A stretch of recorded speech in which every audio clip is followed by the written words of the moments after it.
Welcome and thank you for clicking on this channel. As you will notice, I love Neville Goddard. A couple reasons.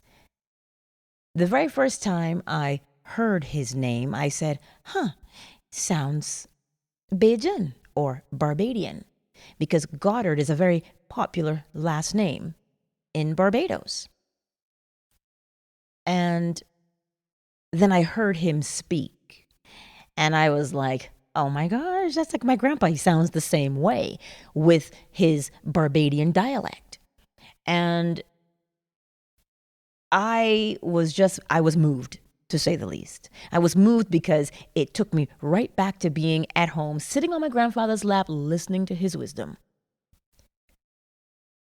And that's why I follow the instructions of Neville Goddard, because he always says to test it. Don't just follow blindly, but test. And that's why I wanted to read some of these excerpts from his books, because that's how I learn. I learn by hearing. And I usually read a book out loud. That's why I'm a narrator, because I just do. I just love reading. But like most of us, we're somewhat dissatisfied with our lives because we don't have what it is we want.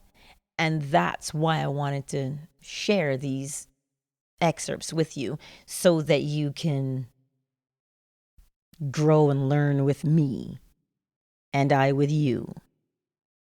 So whenever you get a success, drop me an email, info@positivelyangela.com, so that I can narrate all these success stories and share them with everybody, so that we grow together and we stay inspired.